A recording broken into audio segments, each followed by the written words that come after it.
My name is David Robison.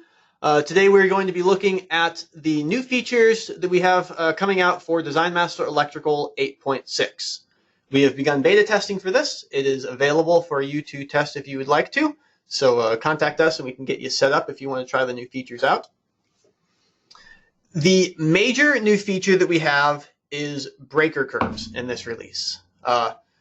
So we intentionally kind of pushed this release to have a shorter release cycle than normal because we just did our last release back in September, and here we are 6 months later pushing out a new version. We've been working on these breaker curves for a year and a half, and I didn't want to wait for other features before we got these in your hands, because there are certain companies that I know that are waiting for this feature, and it's a pretty significant upgrade to the software. So let's start by taking a look at breaker curves, and then there's a couple other features that we'll touch on just because they're in there. The way those work is if you go into your standard panel dialog, where you specify your panel size and your breaker sizes, we have a new button here called the Set Curve button. And that lives here for setting your main breaker curve. We've also got a set curve here for setting your upstream overcurrent protection, your upstream breaker curve. So that's where the first place you can set these. When you click that button, you get this dialog, which allows you to choose the breaker curve that's going to be used for this piece of equipment. We have a limited number of breakers right now. The difference between our software and something like EasyPower or ETAP at this point is not breaker curves, because we have those. The difference is purely the database of breakers. They've had a long time to get these breakers into their software. They basically have to be hand digitized each one. And I'm discovering there's a bit of an art to that. So one request I would have for you is that let us know what breakers you typically use in your projects, and we can get those added to the software. And it's just going to be a process of slowly adding the ones that people use, and eventually it's a large set, but it is finite. And eventually we'll have enough in there that you'll have to stop asking. I've already had the feedback that it seems that Eaton is what a lot of people are standardizing on. So I'm going through and digitizing Eaton breakers. But even that is not quite specific enough, because you go to Eaton and they've got 1,000 different types of breakers for 1,000 different purposes. So we have to focus in on the ones that are used in buildings a little bit. But here I've got a couple breakers that have been loaded into the software. I've got a Bussmann fuse in there, and then we've got some GE and some Siemens breakers. So you'll see that when you select, if you've got just a thermal breaker, the GE is the right size, you eventually get down to the breaker definition, and then you have your instantaneous pickup. So you specify that for a thermal breaker. If you have an electronic breaker, an adjustable breaker, you have all of the additional inputs for defining your breaker curve. So this is where you specify all of those inputs so that then we can draw the curve. So the inputs are pulled from the manufacturer. We matched what that breaker does. It does require you to know a little bit about your breaker. So you can't just walk into here and knowing nothing about the breaker you're using and have the software work. It does require a little bit of outside knowledge about the breakers, possibly looking at their cut sheets on those.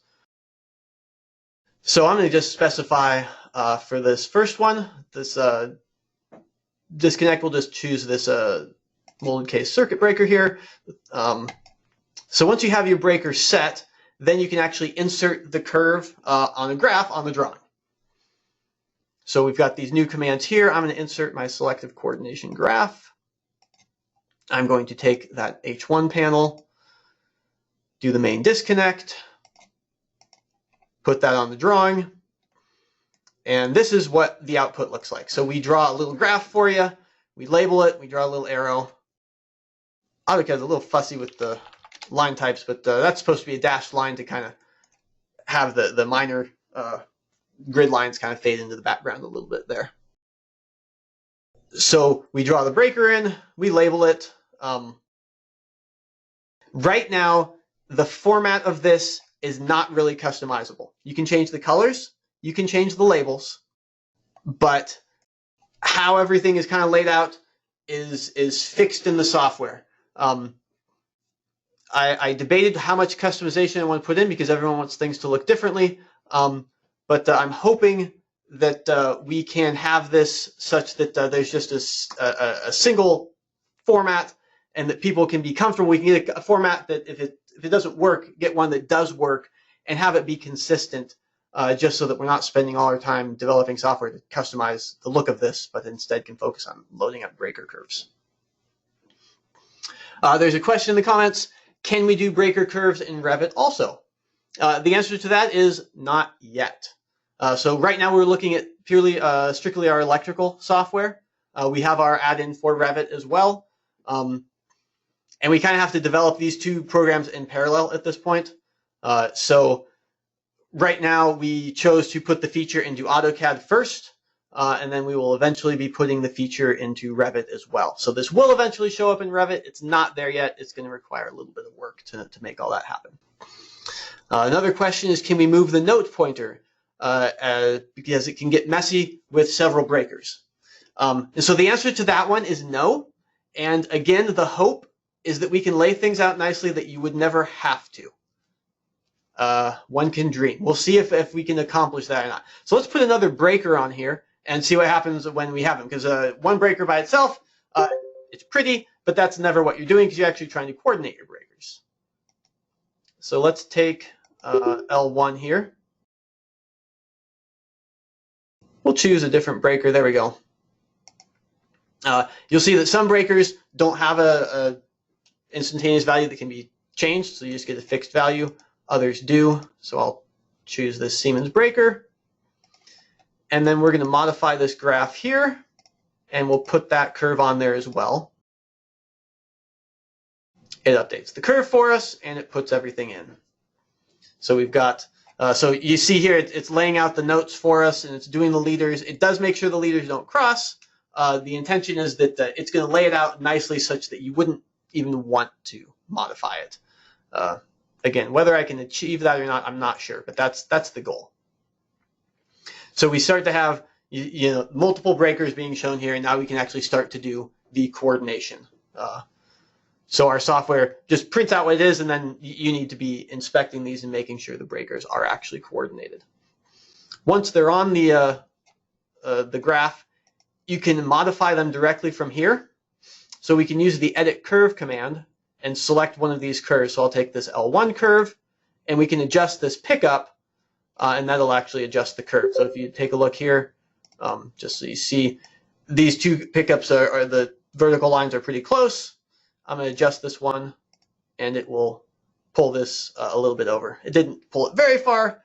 It's kind of subtle to see, but it did adjust that curve. And we can do the same thing with this other curve. It's at the low setting. I can change it to the high setting, and it pulls the whole thing over. So that's kind of the mechanism for modifying the curves. Once you have the graph in there and you need to start adjusting them, you can use the edit curve command to select the curve directly and make changes to it. There's another question. Can each curve have a different color? Currently, all the curves have a single color. They do get different hatching, but they're all fixed at a single color. The idea being that they're probably, my assumption was that they're eventually going out into a black and white plot. So I was trying to put something together where color was not going to be necessary. If people feel strongly about different colors on different breakers, go ahead and let us know, and we can make adjustments. So if you actually have different colors, do you actually print the sheets in different colors then, I assume? Then maybe we need to look at different colors for different breakers. So there's the comment that you'd like the colors to be selectable. That certainly could be added. Where we've got the graph definition here, where we've got the curves, we could have some additional properties there defining those the printed curve settings. In this edit graph here, we've got the edit curve settings. That's just for setting the actual curve definition for that model, for that breaker. Not actually changing the graphics at all. I want to modify this other curve here. I'm going to go to Siemens. I'm going to take this solid state trip one because this is an electronic breaker just to show you how this works. So we're just going to choose all the top settings there, click OK, and then you get your breaker curve that looks like this. So if you have an adjustable trip breaker, you get something that looks like that with all of the inputs labeled here. So that's where we at least have that output defined. And then we can modify that. If you can select the curve, you can also go select the label. So if I select the label, it'll pull up that curve, and we can start making adjustments. So I could adjust the long time delay, and it'll make the appropriate adjustment. We can adjust our short time pickup and so on. So all your values that you change is going to work on adjusting that curve for you. So that's the method for inputting the values for those adjustable trip breakers. Any questions, additional questions, or additional comments on the breakers and on selecting the breakers, making the curves, things of that nature? So we can do two things with the breakers. One, we can print them as shown here. The other purpose of these curves is that we can use them to get arc flash trip times.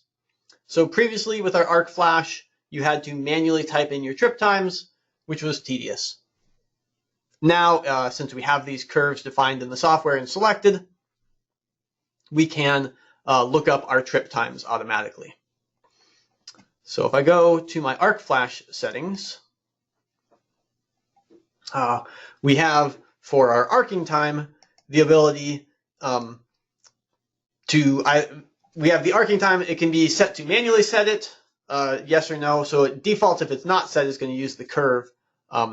Or you can still choose to override the values and enter your own times, largely for legacy purposes, so that if you have existing projects, we can save the times that you have specified. So when you have a breaker curve set and you calculate your arc flash, it will actually figure out your tripping time for you. So there's a lot of work that went on in the back end, and there's a lot of work setting up your curves for kind of a less than dramatic final thing. It gives you a number, but it does give you that number. You no longer have to look that value up.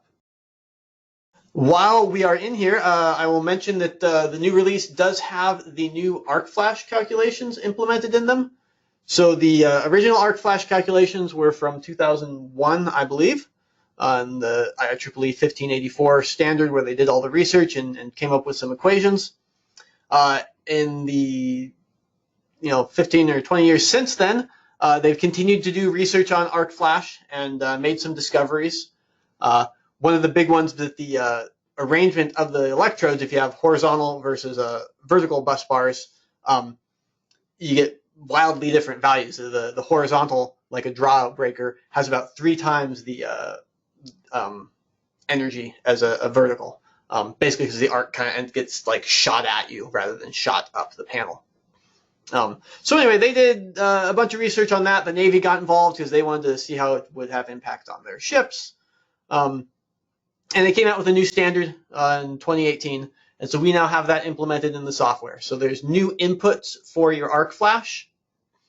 That's all shown here. The first thing is that the electrode configuration is now something you have to choose, whether it's vertical versus horizontal, and in open air or not. Basically, if it's in a box, that gives you a higher arc flash value than if not, because it's reflecting the arc. We also added for everything an unknown choice. Arc flash depends on you knowing what the configuration of everything is. But if for whatever reason you need to calculate an arc flash, but you don't know, we have a specific I don't know choice. So you can document that this calculation is being done with data that you are uncertain about, because you don't want to put data in here that looks very specific and it's actually just guesses. So if you say unknown, we will choose the value that's going to give you the highest arcing current and incident energy. So we have for all of the arcing choices unknown options. There's another question. Is the breaker curve data in a separate database? The answer to that is yes. So we do have a separate database that we are building out that has all of the breaker curves in it. It's not one that's intended to be user modifiable. So the list of breakers that are available when you run the set curve command, this set here, is in a separate data file. And the software is actually set to update automatically, that as we update that, it'll pull in the new breakers for you. So you'll see those automatically as we update our files. It's not set up that you can add to this list because it's actually a bit of work to get the breaker curves in a way that the software knows what to do with them. Then your choices here are saved in the database. So in your project, the fact that this is the Siemens with a fixed instantaneous pickup, that is stored referencing back to the other breaker curve database. So looking at Arc Flash again, we have the electrode configuration, so you have to set that. Then we have the enclosure size. So if it's in a box, you have to specify how big that box is going to be. And again, we have the unknown and known. Interestingly, if you don't know, the maximum arc flash happens in a 20 by 20 by 9 inch box. Once it gets smaller than 20 inches by 20 inches, it actually starts to constrict the arc rather than reflect it. So it actually reduces the arcing current. And if you get bigger than that, you're kind of slowly approaching the open air configuration. So bigger than 20 by 20, it reflects less. So not that you're trying to maximize your arcing incident energy, but the sweet spot is 20 by 20 by 9. So if you don't know, we'll assume that's what it's going to be. If you do know, then you can specify, and you can give us the actual size of the enclosure. So if we leave that as unknown and we do our arc calculation, our arcing current is 2.82 calories per centimeter squared. We can adjust that. If we go known, I can make this smaller. If I go 10 by 10, it goes down to 1.6. If I make it 30 by 30, it's going to be 2.4. So obviously it adjusts as you adjust your enclosure size. And if you don't know, it'll just choose something for you. The depth is weird because it really only matters if it's less than 8 inches or bigger than 8 inches. So they really have only two choices. So you can enter the specific value and then we'll do the math, the greater than or less than, or you can just tell us, this is smaller than 8 or it's bigger than 8. The next setting that you have is the gap between the conductors. So the gap has an impact. And it's interesting that the arcing current goes up as the gap gets smaller, but the incident energy goes down just because of I think the arc is shorter just because it's physically shorter. So the gap between the conductors, it has an opposite effect on the arcing current and the incident energy. And so your maximum incident energies are actually at a very widely spaced conductor. So if you don't know, we basically put you at the limits of the model, which is 3 inches, generally speaking, for projects you'd be working on, which is pretty far. The assumption is kind of a default is like 1 inch. So if you don't know, we'll use 3, and that'll give you your maximum value. So that went from 2.4 up to 2.9. But if you do know the value, or if you want something that's not the maximum, you can put in an inch or whatever you want there. And then the final value we have is the working distance. This is one of the bigger impacts because the closer you are to the arc, the more energy, just the more dangerous it's going to be. They seem to want to standardize on 18 inches as like the default working distance, which is probably accurate, a good number. If you don't know, if you're going to say, I don't know how close, we're going to do 12 inches, which puts people a little bit closer. The models don't work any closer than that, I don't think. So we kind of did a minimum value. That's where you're really getting up in there to do the work. But if you don't know, and you're saying you don't know, we're going to give you a worst case value. 18 inches as a default is probably a good default. But again, you might want to, to really be doing proper arc flashing, modeling, you really should be looking at the piece of equipment and thinking about what the actual working distance is going to be, because it's pretty significant. So from 18, we've got 2.6.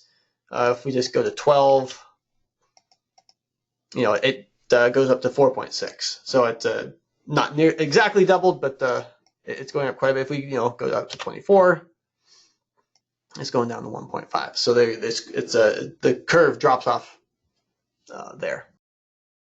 So those are the new inputs for ArcFlash for the new standard. The old standard that worried about their various types of equipment and then grounding and other things, and they discovered none of that really mattered. So this, I think, is actually a simpler model to work with. There's fewer questions where you're going to have to guess at the answer, or guess at what they're trying to imply with the answers. So I think they did a good job cleaning it up. And so we have all that implemented in the software, and so you now have that, or you will have that in the next release. We have a couple other features to go over. These aren't as significant as the breaker curves, but just little cleanups requested by customers. The first is expanded circuit length makeup. So previously in the software, we had for feeder lengths a feeder makeup, which is just a distance added to the feeder length to account for making the connection to the panel or whatever you have going on in the field. It was a single value for the whole project, just for feeders. You couldn't do anything for branch circuits, and you couldn't adjust individual feeders. It worked, but it didn't have the control that some customers wanted. So now, if you go to your feeder length setting, we have a feeder length option for each panel. So we have a default for the project still. So you have a single value that is going to be used for all panels, but you can then at each panel override that value. So if you know that this panel happens to be out in the warehouse and it's got really high ceilings, so it's got to go up to the ceiling and back down because you're going to run the conduits in the ceiling up there. You can add additional makeup to that to say, this isn't 10 feet, it's actually 40 feet because it's a 20-foot ceiling, so it's going 20 feet up and then 20 feet back down.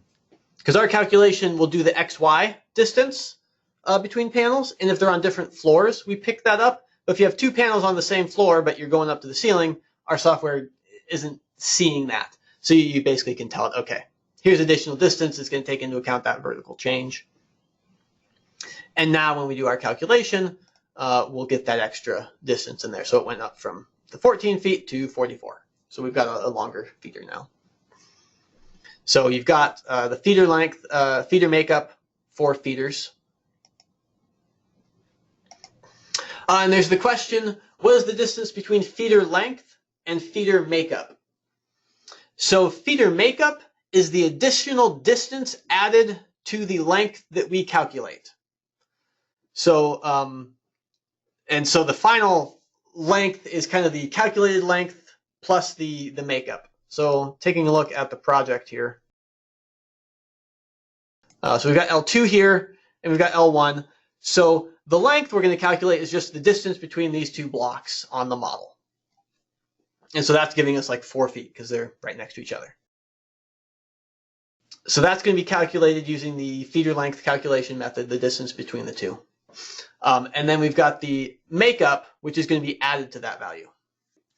And then we also have custom feeder lengths. And so the follow-up question is, does a custom feeder length still add the makeup? And the answer to that is no. We could have done it both ways. We chose not to. So if you're doing a custom length and you're typing in the number, at that point, just type in the number, including whatever makeup and anything else you want to do. So at this point, if I type in 50 feet here, it's going to be a 50-foot feeder, and adjusting this makeup doesn't have any impact on that value. Because at this point, you've said, I'm going past all the calculations, and I just want to type in what the number is. So when you type in, when you do a custom length, that's the number we will use. But for either of the calculated values, that's where the feeder makeup comes into play. We did the same thing for branch circuits. So the first thing is if we actually go to a circuit that has devices on it, branch circuits also have makeup now. So previously they didn't. The distance we calculated was just the distance between the pieces. Now you can actually specify a makeup for your branch circuit. And then this makeup can be added once for the branch circuit or once per device. So if you have an additional length going up and down to the ceiling for some receptacles on the wall, you could do it for each receptacle on the circuit, or you could just do it once if that's all you need. So the branch circuit has the makeup. It has some options. So we can do a custom makeup, and we can just say 10 feet. And then it'll adjust the value. So you see it's got 63 feet here. If we go to 5 feet, it drops it down to 58. So that's giving you your circuit length based upon your makeup. So for branch circuits, you have the option for feeder makeup, for circuit length makeup as well. And then the other change to branch circuits is that we can now do the voltage drop calculation without having the loops on the drawing. Previously, our software required loops like this to actually do a calculation. So if you circuited these devices here and you didn't draw the home run and you didn't put the loops in, you couldn't get a voltage drop. Because our software was in some ways too sophisticated, where once you put your home run in there, we'll do the voltage drop to the home run, and then we drop off the load and we follow each of the loops, and we do a very accurate, very precise voltage drop calculation, but requires you to have the loops in there. And not everyone draws the loops, and sometimes you haven't done the loops yet in the project, and it's kind of a pain.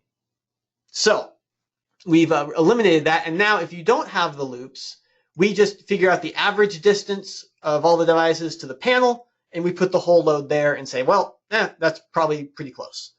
It's not as precise a calculation, but for a quick and dirty voltage drop, it gives you a better value. In particular, this is a lot of customers do, they want the voltage drop to their pieces of equipment, where you only have a single piece of equipment on the home run. And in that case, the quick and dirty calculation is going to exactly match the calculation that we're doing with the loops, because there are no loops. But you still had to draw your home runs previously. Now you don't. If you have your piece of equipment and you circuit it, we will give you the voltage drop to that piece of equipment. To handle all of that, we have the length calculation. So it calculates an average distance, and so this is the length that's going to be used for the voltage drop. You can always override that. So here it's got, it's doing the calculation, but we can override it and say, instead of using 92 feet, let's use 100 feet or something different. And so it can use a different value. So you can specify the length, and then that'll be used for the voltage drop, and it puts the whole load at that distance. And then once you're done setting all those values, you can then display them in your voltage drop schedule. Going back here to this L2-3, we don't have any loops, but the software is still able to come up with a voltage drop. We added, and this is a tiny thing, but we added it, in panels, not there, under notes, we added a manufacturer field. Previously we had model and a bunch of notes. Now we have manufacturer as a specific separate field. And then you can include that on your schedule, on your one line, in your lists, all that stuff. So that's just a new data entry that someone requested that we put in there that was a reasonable request, so we added it. So if you ever have things that you're like, this really should be in there, you can let us know, and if we agree, we'll put it in. We might tell you just put it in a note, depending on how universal we think it is. Manufacturer, it's universal enough that the other customers are going to benefit from that, so we added it.